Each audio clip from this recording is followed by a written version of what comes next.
নমস্কার, আমি ডক্টর স্নেহাশিস সরকার, গাইনোকোলজিস্ট। আজকে আমাদের আলোচ্য বিষয় হচ্ছে ফলিক অ্যাসিড। হ্যাঁ, ঠিকই শুনেছেন, ফলিক অ্যাসিড। আমরা সবাই ছোটবেলায় বিজ্ঞান বইতে বিভিন্ন রকম ভিটামিনের সম্পর্কে কিন্তু পড়েছি। সেরকম একটা ভিটামিন হচ্ছে ফলিক অ্যাসিড, যাকে B9 বলা হয়। ফলিক অ্যাসিড গর্ভবতী মহিলাদের ক্ষেত্রে কিন্তু দেওয়া হয়ে থাকে ওষুধ হিসেবে। তো যাই হোক, ফলিক অ্যাসিডের মেন কাজটা কি? ফলিক অ্যাসিড কিন্তু আমাদের শরীরে বিভিন্ন রকম কোষ বা সেল তৈরি করতে সাহায্য করে। ফলিক অ্যাসিড DNA তৈরি করতে সাহায্য করে। ফলিক অ্যাসিড রক্ত তৈরিতেও সাহায্য করে। কিন্তু গর্ভবতী মহিলাদের ক্ষেত্রে ফলিক অ্যাসিডের ভূমিকা শুধু এইটুকুতে সীমাবদ্ধ নয়। তো আসুন এবার আমরা জানি যে ফলিক অ্যাসিড গর্ভবতী মহিলাদের ক্ষেত্রে ঠিক কেন দেওয়া হয়। ফলিক অ্যাসিড গর্ভবতী মহিলাদের ক্ষেত্রে যে বাচ্চা মায়ের গর্ভে রয়েছেন তার স্নায়ুতন্ত্র বা ব্রেন, স্পাইনাল কর্ড, এগুলোতে কোনো সমস্যা যাতে না হয় সেইটা কিন্তু আটকাতে সাহায্য করে। ডাক্তারি পরিভাষায় একে বলা হয় neural tube defects. Neural tube defects মানে কি?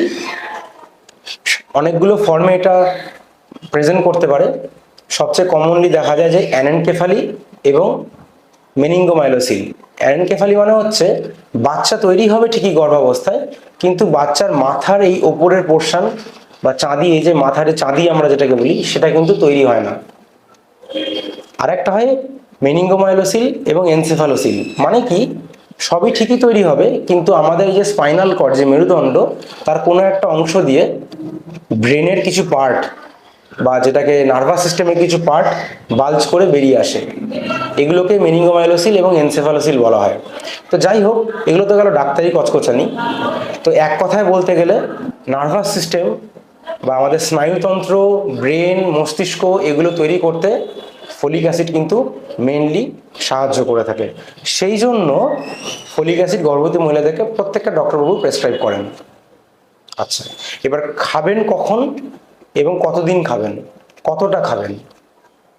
আমেরিকান গাইডলাইন এবং কিছু বিদেশের গাইডলাইন অনুযায়ী 400 মাইক্রোগ্রাম প্রতিদিনে ফলিক অ্যাসিড গর্ভবতী মায়েদের খাওয়ার নিয়ম। কবে থেকে খাবেন? যদি কোনো মহিলা প্রথম থেকেই আপনারা প্ল্যান করে থাকেন যে আপনারা প্রেগনেন্সি নেবেন, তাহলে প্রেগনেন্সি প্ল্যানিংয়ের 1 মাস আগে থেকে এই ফলিক অ্যাসিড ট্যাবলেট কিন্তু শুরু করা উচিত। খাওয়া উচিত প্রথম 3 মাস অবধি। তাহলে গর্ভধারণ করার আগের 1 মাস থেকে শুরু করে প্রথম 3 মাস অবধি কিন্তু ফলিক অ্যাসিড ট্যাবলেট আপনাদের নিয়মিত খাওয়া উচিত। আচ্ছা, এই ফলিক অ্যাসিড তো এবারে 400 মাইক্রোগ্রাম যে ডোজটা বললাম, সেটা কি ফিক্স না। যদি কোনো মহিলার আগে এরকম কোনো হিস্ট্রি থাকে যে তার আগে কোনো বাচ্চার এরকম নার্ভের কোনো সমস্যা, ব্রেনের কোনো সমস্যা হয়েছে, তাদের ক্ষেত্রে কিন্তু অনেক বেশি ডোজ দেওয়া হয়ে থাকে। বা যেসব মায়েরা কোনো খিঁচুনির ওষুধ খান, বা যেসব মায়েদের সুগার আছে, বা যেসব মায়েদের কোনো আগেও কোনো বাচ্চার কোনো ডিফেক্টিভ ছিল, যেটা আমি আগেই বললাম, এগুলো হলে কিন্তু তার ডোজ অনেক বাড়ানো হয়ে থাকে। তো ফলিক অ্যাসিড কি শুধু ট্যাবলেট থেকেই আসে? না, অবশ্যই নয়। ফলিক অ্যাসিড কিছু প্রাকৃতিকভাবে ন্যাচারাল সোর্স, আমরা যেগুলো নর্মাল খাবার খাই সেগুলোর মধ্যেও কিন্তু থাকে। ফলিক অ্যাসিড কোন কোন খাবারে থাকে? তার অন্যতম সোর্স হচ্ছে গ্রিন ভেজিটেবলস, সবুজ সবজি। যে কোনো সবুজ পাতাওয়ালা সবজি, এর মধ্যে কিন্তু ফলিক অ্যাসিড থাকে। ফর এক্সাম্পল, বিভিন্ন রকম শাক, পালং শাক, এর মধ্যে ফলিক অ্যাসিড প্রচুর পরিমাণে থাকে। বাঁধাকপি, ফুলকপি, এগুলোর মধ্যে ফলিক অ্যাসিড প্রচুর পরিমাণে থাকে।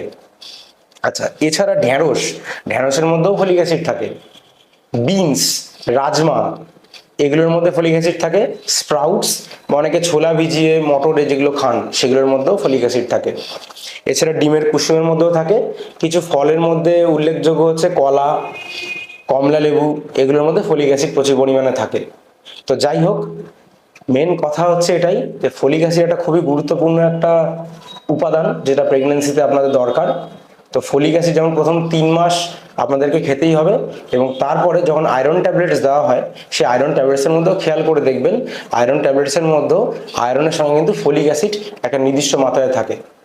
যাই হোক, আজকের জন্য এটুকুই। সুস্থ থাকবেন, ভালো থাকবেন। নমস্কার।